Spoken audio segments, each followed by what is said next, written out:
ನೋಡಿ ಪುದೀನ ಬಿಡಿಸ್ಕೊಂಡಿದ್ದು ಒಂದು ಸ್ವಲ್ಪ ಎತ್ತಿಟ್ಟಿದ್ದೀನಿ ನಾನು. ಹಾಗೆ ಸ್ವಲ್ಪ ಕೊತ್ತಂಬರಿ ಸೊಪ್ಪು ತೊಗೊಂಡಿದ್ದೀನಿ, ಸ್ವಲ್ಪ ಕರಿಬೇವು, ಹಾಗೆ 1 ಇಂಚಿನಷ್ಟು ಶುಂಠಿ ತೊಗೊಂಡಿದ್ದೀನಿ. ಏನು ಮಾಡ್ತಾರೆ ಕೆಲವರೆಲ್ಲ ಅಂತಂದರೆ ಇದನ್ನೆಲ್ಲ ಎಣ್ಣೆಯಲ್ಲಿ ಹಾಕಿ ಫ್ರೈ ಮಾಡ್ಕೊತಾರೆ, ಅದನ್ನ ಹುರಿತಾರೆ, ಕೊತ್ತಂಬರಿನೂ ಹಾಕಿ ಹುರಿತಾರೆ, ಕರಿಬೇವನ್ನ ಹಾಕಿ ಹುರಿತಾರೆ, ಶುಂಠಿ ಒಂದು ಹಾಕಲ್ಲ. ಇವೆಲ್ಲ ಸೊಪ್ಪನ್ನು ಏನು ಪುದೀನ ಮತ್ತು ಕೊತ್ತಂಬರಿನ ಎಣ್ಣೆಯಲ್ಲಿ ಫ್ರೈ ಮಾಡ್ತಾರೆ. ಸುಮಾರು ಜನದ್ದು ನೋಡಿದ್ದೀನಿ ನಾನು ಇದನ್ನು ಪುದೀನ ಮಂಡಕ್ಕಿ ಯಾವ ರೀತಿ ಮಾಡೋದು ಅಂದ್ಕೊಂಡು ಹೇಳಿ ಅದನ್ನು ಹುರಿದು ಮತ್ತೆ ಎಣ್ಣೆಯಲ್ಲಿ ಬೇಯಿಸ್ತಾರೆ. ಅದಕ್ಕೆ ನಾನು ಆ ಥರ ಮಾಡಲ್ಲ. ನೋಡಿ ನಿಮಗೆ ತೋರಿಸ್ತೀನಿ ಏನೇನು ಹಾಕಬೇಕು ರುಬ್ಬುವಾಗ ಅಂತಂದೇಳಿ ತೋರಿಸ್ತೀನಿ ನಿಮಗೆ. ಜಾರಿಗೆ ನಾನು ಪುದೀನ ಸೊಪ್ಪು ಹಾಕ್ತಾಯಿದ್ದೀನಿ ಮೊದಲು, ಹಾಗೆ ಸ್ವಲ್ಪ ಕೊತ್ತಂಬರಿ ಸೊಪ್ಪು, ಕರಿಬೇವು ತೋರಿಸಿದ್ನಲ್ಲ ಕರಿಬೇವು ಹಾಕ್ತಾಯಿದ್ದೀನಿ, 1 ಇಂಚು ಶುಂಠಿ ಏನು ತೊಗೊಂಡಿದ್ದೆ ಅದನ್ನು ಇನ್ನೂ ಸ್ವಲ್ಪ ಕಟ್ ಮಾಡ್ತೀನಿ. ನೀವು ಶುಂಠಿ ಬೇಕಾದರೆ ಇನ್ನೂ ಸ್ವಲ್ಪ ಹಾಕ್ಕೋಬೋದು. ನಾನು ಸಾಕು ತೀರ ಅದೇ ಘಾಟ್ ಆಗುತ್ತಲ್ಲ ಅಂದ್ಕೊಂಡೇಳಿ ಹಾಕಿಲ್ಲ ಶುಂಠಿ. ಈಗ ಇವನ್ನೆಲ್ಲನೂ ರುಬ್ಕೊಂಬಂದ್ಬಿಡ್ತೀನಿ ಬನ್ನಿ. ಸಾರಿ, ಹಸಿಮೆಣ್ಸಿಕಾಯಿ ಹಾಕೋ ತೋರಿಸ್ಬೇಕಾಗಿತ್ತು ನಿಮಗೆ. ಹಸಿಮೆಣ್ಸಿಕಾಯಿ ಮಾತ್ರ ಹುರ್ಕೊಂಡಿದ್ದೀನಿ ನಾನು. ಹಸಿಮೆಣ್ಸಿಕಾಯಿನ ಹಾಕ್ತಾಯಿದ್ದೀನಿ.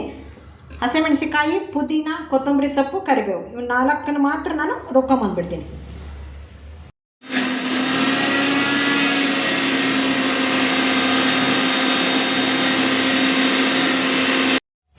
ನೋಡಿ ಈ ರೀತಿ ತರಿತರಿಯಾಗೇ ಇದೆ.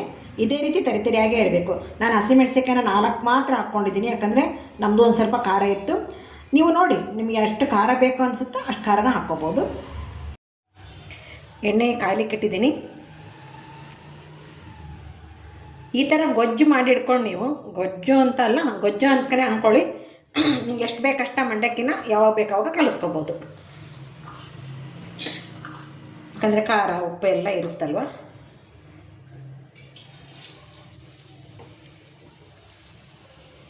ಸಾಸಿವೆ ಮತ್ತು ಜೀರಾ ಹಾಕಿದ್ದೀನಿ, ಚಟಪಟ ಅನ್ನಲಿ ಅದು.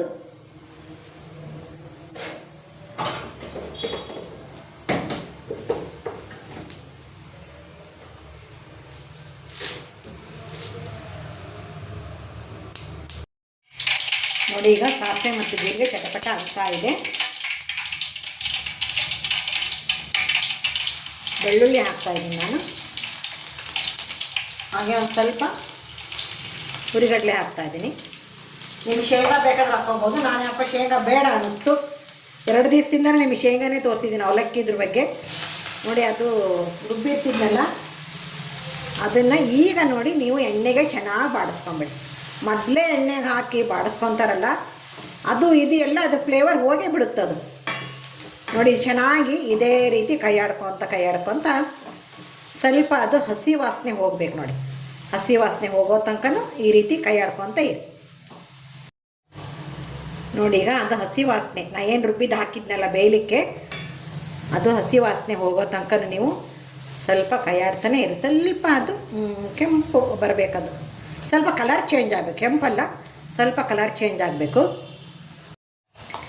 ಕಲರ್ ಚೇಂಜ್ ಆಗಿರೋದು ನಿಮಗೆ ಕಾಣಿಸ್ತಾ ಇರ್ಬೋದು. ಈಗ ನಾನು ರುಚಿಗೆ ತಕ್ಕಷ್ಟು ಉಪ್ಪು ಹಾಕ್ತೀನಿ, ಸ್ವಲ್ಪ ಅರಿಶಿನ ಹಾಕ್ತೀನಿ,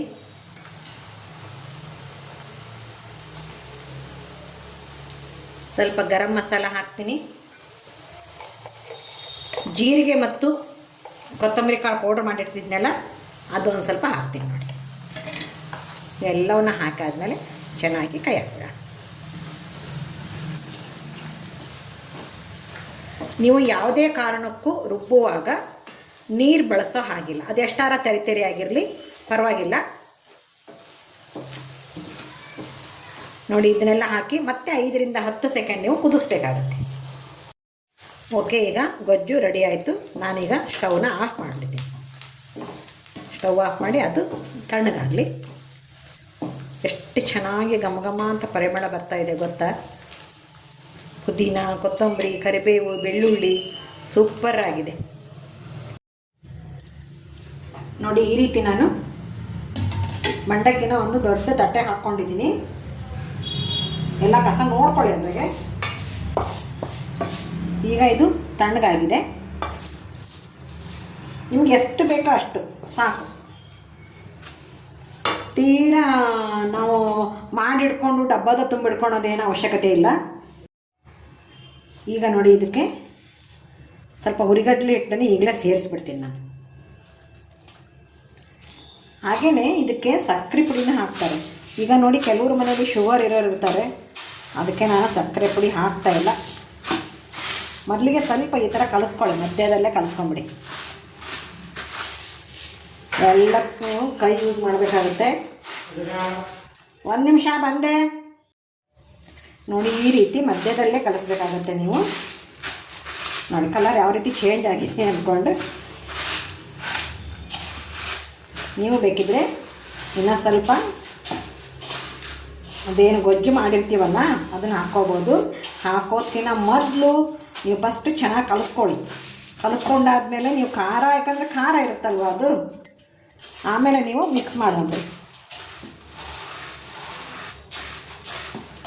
ಇದನ್ನು 1 ವಾರದ ತನಕ ಅಷ್ಟೇ. ಆಮೇಲೆ ಮತ್ತೆ ನೀವು ಮತ್ತೆ ಅದು ಗೊಜ್ಜು ಇರುತ್ತಲ್ವ, ಅದನ್ನೇ ಮತ್ತೆ ನೀವು ಹಾಕ್ಕೊಂಡು ಕಲಿಸ್ಕೋಬೋದು ಮಂಡಕ್ಕಿನ. ಸರ್ಗೆ ರೆಡಿಯಾದಂತಹ ಪುದೀನ ಮಂಡಕ್ಕಿ ನೋಡಿ, ಈ ರೀತಿ ಪುಡಿ ಆಗಬೇಕು.